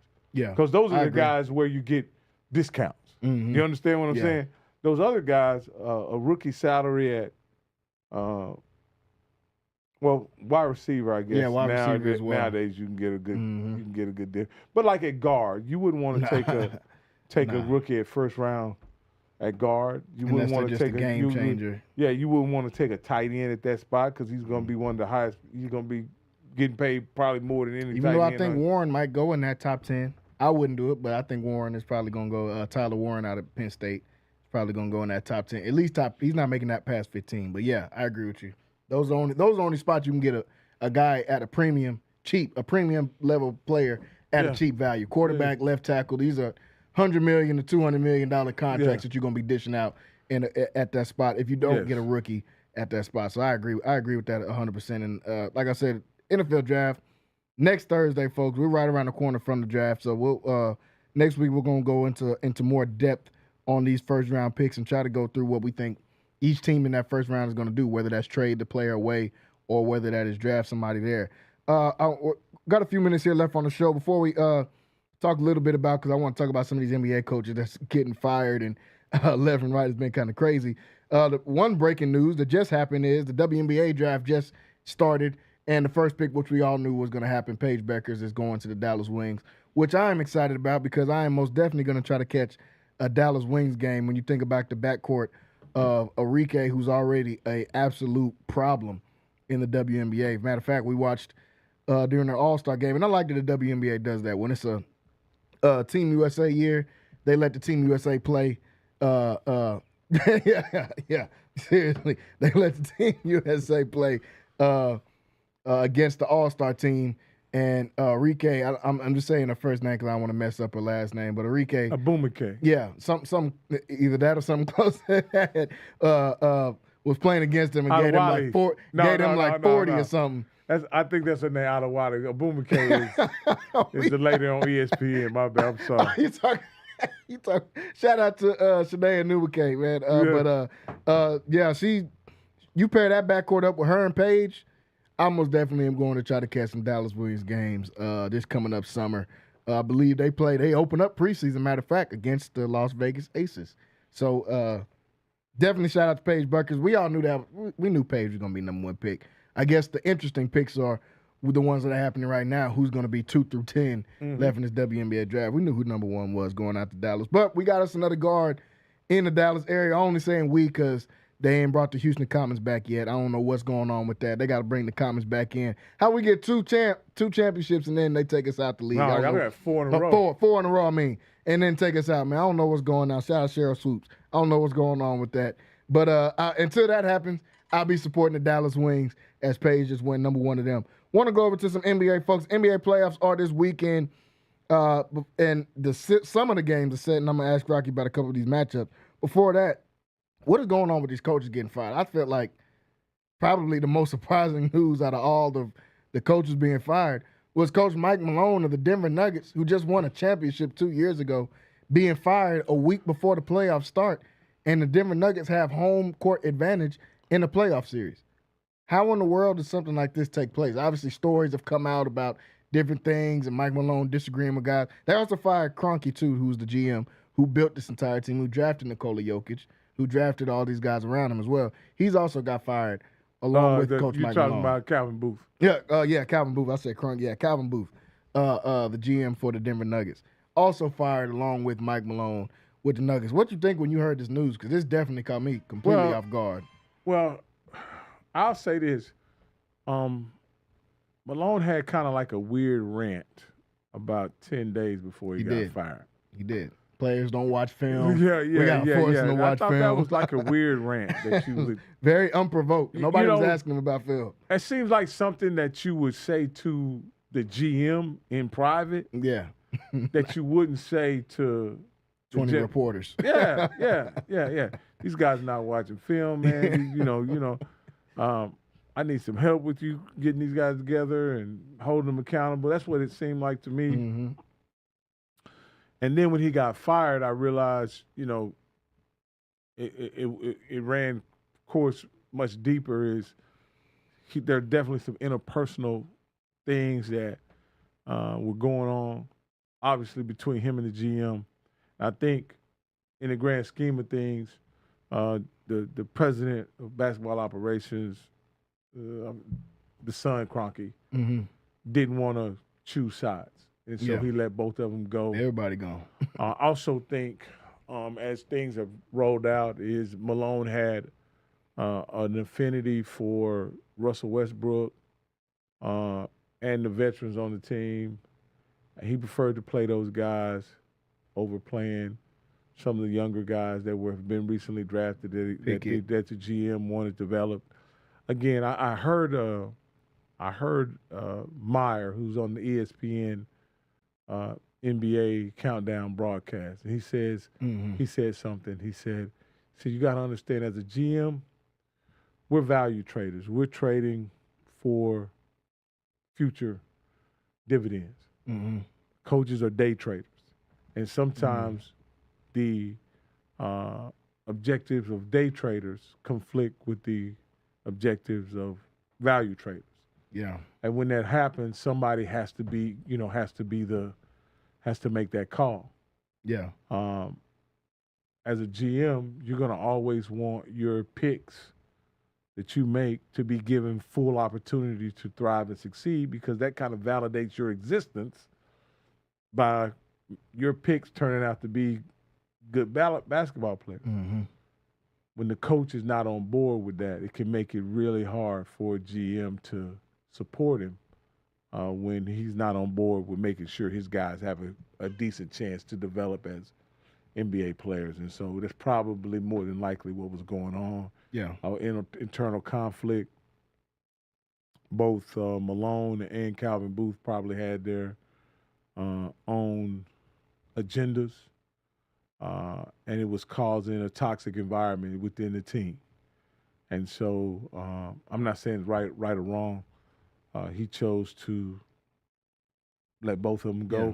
Group whooping. Everybody gets a whooping. Yeah. You and your cousin doing something. And we don't know who did it. And so at that get point, it puts all this accountability of success on the team and the players, and we'll see how they respond. Yeah, that's because we're a week.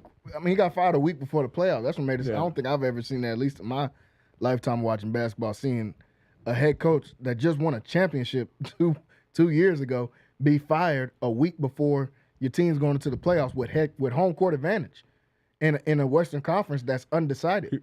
I was I was listening to Gilbert Arenas on the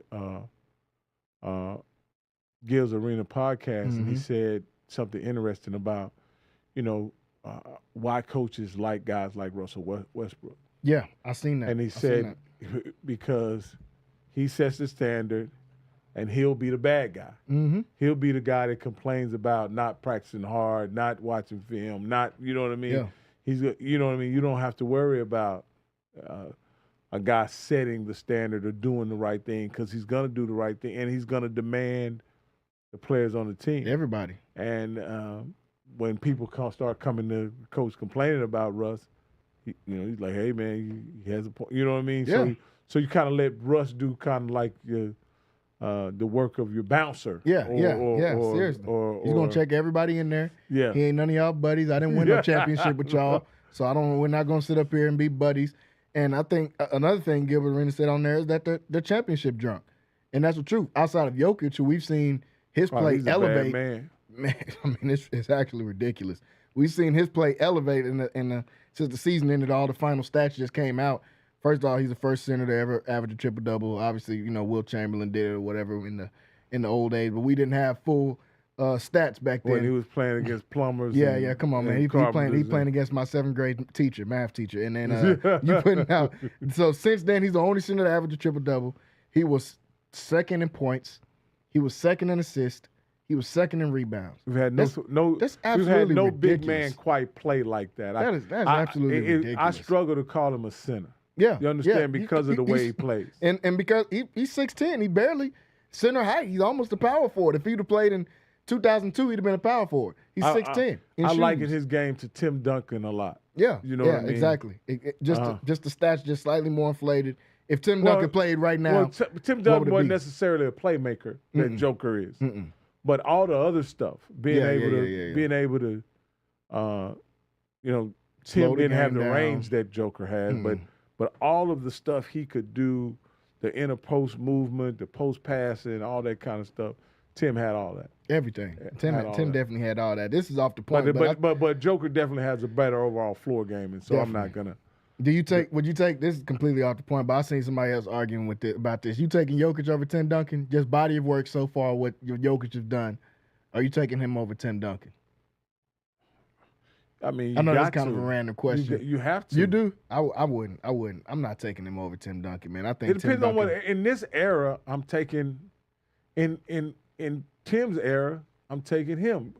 The only reason why I break it in eras like that, I don't know how Jokic would defend a guy like Chris Webber or a guy like Jokic Kevin Garnett, or as great as Jokic is, and he's absolutely phenomenal and amazing, but he's not even getting challenged on a nightly basis. Embiid is pretty much retired at this point. And when he played against Embiid, Embiid would demolish him. Would his stats be way better throughout the season? No, whatever. But when they played one-on-one, you would look at Jokic and like, man, why is this dude even on the floor with Embiid? Timmons was playing against KG, Weber, Rasheed Wallace, Karl Malone, and he's killing. And Tim Duncan as the defender, I mean, it's not even close to Jokic. But I just seen somebody talking about, I would still take Tim because I think Tim Duncan's defensive value is extremely underrated. But I think in this era, what happens with Tim, a lot of his defensive prowess is diminished because they're going to take him outside, and he's not going to be able to defend the rim. He won't be able to defend the rim. That is true. You know what I mean? They're going to take him outside. And, yeah. But I also say I think there was enough in Tim's game that in this era he could have developed. As a and I guess I kind of would say this. If they all were without resumes, just basketball skill, because a lot of the reason why I'm taking Jokic is because of his resume. Yeah. Tim is a better prospect. Oh, yeah. Simply because he's a better athlete. Yes. Much better athlete. You know what I mean? So that's why I think you take Tim. You take Tim because Tim's a better athlete. Yeah. You could essentially develop more with Tim. He would have shot the three if he played in this era. He already, flirted with shooting the three. Yeah, he was a swimmer up until he was 12 years old. Yeah, that's developed into a Hall of Fame player. And they say, "Hey, shout bro, out to you Hurricane, 6'11", man. You can't swim Shout no out more." to Hurricane Hugo, because that's the only reason why he came to America to play basketball. Somebody had to tell him, bro, you can't swim no more, bro. You're 6'11", okay? Take the goggles off. He and take probably the wasn't cap 6'11" when he was 12. So. But he was probably 6'5", and they said, "Hey, bro, stop swimming." Everybody else out here is 5'6". Then he could have been Michael Phelps. So. He would have been better than Michael if he ended up being 6'11". There ain't no way you beating that time. He moving all the way up and down the court. But looking forward here in the NBA at some of these matchups real quick before we end the show. Lakers, Timberwolves. This is the only matchups that are set because there's only 2 set in the West, 2 set in the East that are set in stone already.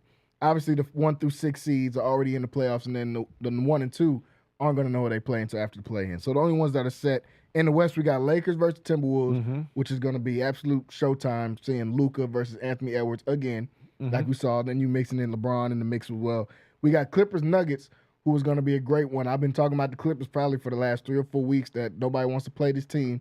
We saw it a little bit last night when the Clippers took out the Warriors, which was pretty much a playoff game. I really appreciated getting a chance to see some playoff intensity basketball right before the playoff starts. And the Clippers ended up winning that game in overtime and showing that, man, ain't nobody trying to play these Clippers right now. They got the Nuggets. Yeah, I was on date day. Oh, okay. Yesterday. So he didn't get to watch none of that game. But Steph almost did it to him. He had like 20 in the fourth quarter. He almost did it to him, but they were able to withstand the end of that. On the East, Knicks versus Pistons. I think that'll be a pretty good matchup as well. And then the Bucks and the Pacers on the Eastern Conference side. I couldn't believe that both teams were playing that hard for a shot to play Denver. That's exactly what they were playing. They were playing, Golden State, if they would have won, they would have got the Lakers. I think the highest Golden State could have gotten if they won was the 6th seed. Clippers, the highest they could have got if they won they did is the basically 5th. They were playing for the week off. Yes, that's it. They were playing to, can we rest till Saturday? And then we saw Jimmy Butler kind of hobbled a little bit. We saw Steph hurt his pinky a little bit. Now it's like, dang, okay, now these dudes got to turn right around and play on Tuesday. Well, here's the deal. If you're Golden State and you go out 2 years in a row in the play-in, I think it'll be 3 now. If they lose this year, I think they've lost the last 2 in the play-in, which is crazy. Okay. Or they were in the play-in. My bad. They were in the play-in. They one of them they got out of the play-in, because they lost to the Lakers. Last year they got eliminated in the play-in. They lost to the Lakers and then they lost the next game.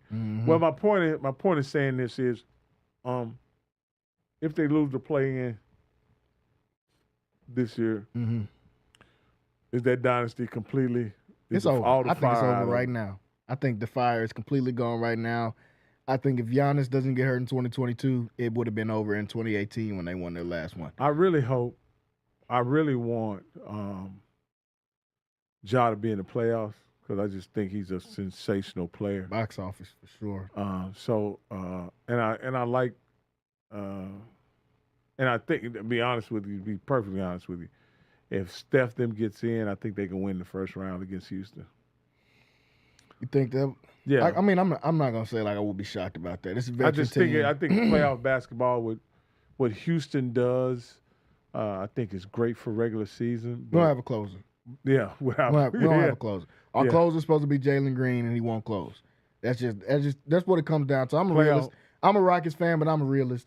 Jalen Green's not a closer. He's supposed to be our closer. He's probably top 10 as far as most talented player in the league, but he's just not a closer. He's too inconsistent, and that's what's going to end up getting us bounced in that first round. I see a situation where Houston can win the first game at home. Mm-hmm. Of course, Golden State pick up the second game, and then Houston very well could lose the two games that will be played in Oakland. We got to be beating somebody, and like then 10 or 12 they go to into the last three games with having to win one game. Mm-hmm. Golden State having to win one game, and I think they can do it. Yeah, they'll give 3 chances to win one game. As a Rockets fan, I'm hoping Memphis beats Golden State, and then we get Memphis because I don't have no trust in Memphis. Ja is very fragile. As box office as he is, he gets hurt every 2 games. And just like everybody else in their team, Jaren Jackson is just a foul waiting to happen as great as he is.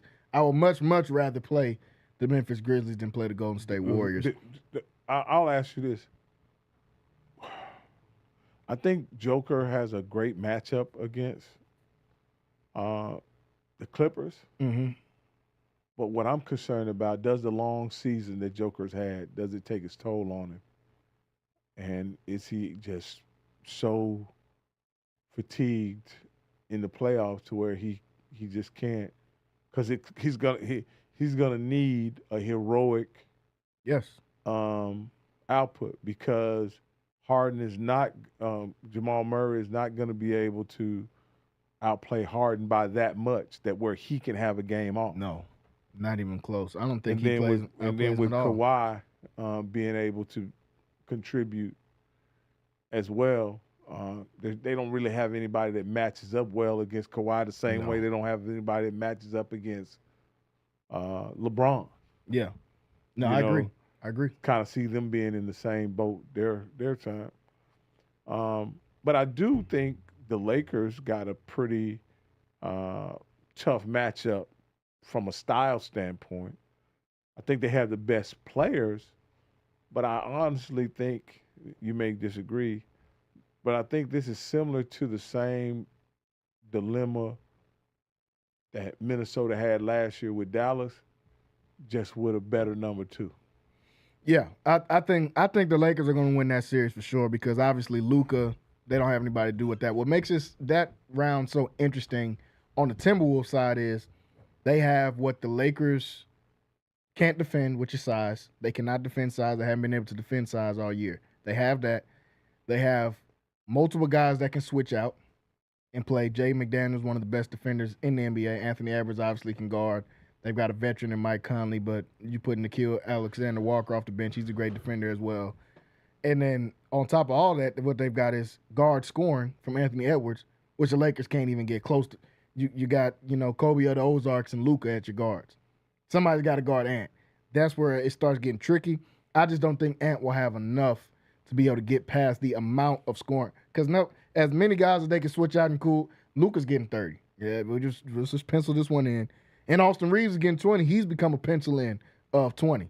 Now, if LeBron can give you anything close to a triple-double, if he can give you 20 points, 8 rebounds, 8 assists, well, that's what I was just going to say. You kind of think you like the bodies they can throw at LeBron, but I don't think I like those bodies on LeBron as the playmaker. No. LeBron, that's what's going to get ugly. LeBron, the facilitator, is a nightmare for those guys. Absolute nightmare. Number one reason being you have Rudy Gobert on the court. You have elite basketball IQ plus proven lack of basketball IQ in Rudy Gobert. So I think that's their biggest problem is Gobert's going to have to play. And last year we watched Luka just pick any time Gobert was on the court. He's just going to find where he's at. Either I'm going to make you switch on me. Pick and roll him? Man, they're gonna make you think every time, even when we're not pick and rolling you, because that's what Luka did last year. Is okay, even when you're playing help side, Now I'm going to make you think you just got a chance for a help side block and I'm going to kick it for a 3. But now it's 2 of those guys doing that to Rudy Gobert, which ultimately kicks them out of it. But I think it's going to be interesting. I think it'll be fireworks for sure because Ant's not going to go out like no sucker at all in these playoffs. And especially against Luka, who just beat him. He wants to – I see something that, Ant always got something to say. But I'll say this. Ant-Man, Tin Can, marching band. Lakers in 5. Lakers in 5. Hey, shout out Shannon Sharp, man. He got everybody making them. But I think that's going to be – I say Lakers won 5 or 6 maybe in that series. Just the IQ alone. I think it's funny Anthony Edwards always got something to say. Somebody asked him something about LeBron. He said – I can't wait for his old blank to retire, which just makes Anthony Edwards is easily the funniest person in sports right now. He has a good point. He has a point. I'm tired of playing against LeBron. I came in, LeBron was 40. I thought he was going to be retired by now. Now I'm 20-something, and LeBron's still playing. Yeah. So I got a basketball team, and LeBron is still in the league. You know what I mean? That's crazy. But I think that's going to be a really good one. On the other side, the Nuggets and Clippers, I got the Clippers winning that one. Because all the reasons you just laid out with James Harden not playing them, they have absolutely no answer for Kawhi.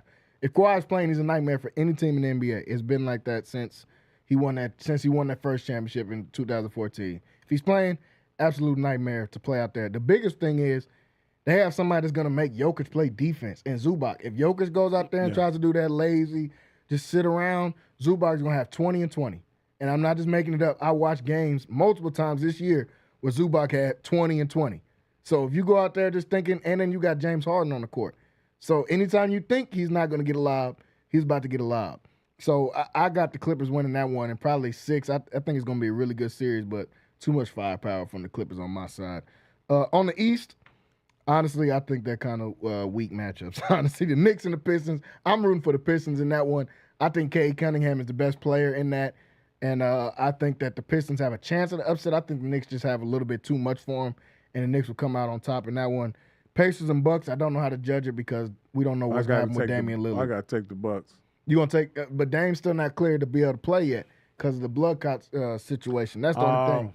Yeah. So he's got to be cleared to be able to play, which they're saying he's already ramping back up and he could potentially come back in the playoffs. I just don't trust no defense. I don't trust absolutely. They don't even think about defense. That's my problem with the Pacers. It's not even a thought for them to play defense whatsoever.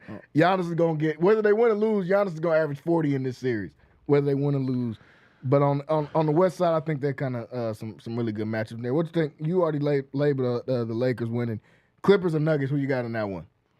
I'm with at you least on to that start, one. because we'll have more time to talk about it next week. I take the Clippers. I take the Clippers on that one. I'm really like to see how the game kind of unfolds. I think that's a series that you won't see the game really unfold to the second game. Yeah. Because both teams will be rested, and like they say, the series doesn't really get started until one team loses on their home floor. Mm-hmm. I believe the Clippers are good enough to steal one from the Nuggets, and then that's when we kind of see. For sure, I agree with that. But the West is going to be action-packed, man, because Oklahoma City and Houston don't have their matchups yet. But either one of those, even if it just stays at 7-8 right now, and we get Memphis versus Oklahoma City, I think that's going to be Showtime basketball. We get Golden State versus Houston. I think that's going to be Showtime basketball as well. So the West is going to be loaded from top to bottom. The deal with I don't see I forget it's Dallas and the teams that have to win 2 games. It's Dallas and I think Sacramento is one of those. Yeah, I don't see either of those teams being able to win 2 games. No, I think I think the teams that are in right now are the teams that are, as far as 8 and up, I think those are the teams we're going to see in the playoff. I don't see Sacramento doing. I hope they don't. I hope Sacramento doesn't upset somebody and get in the playoff. I don't want to watch Sacramento play.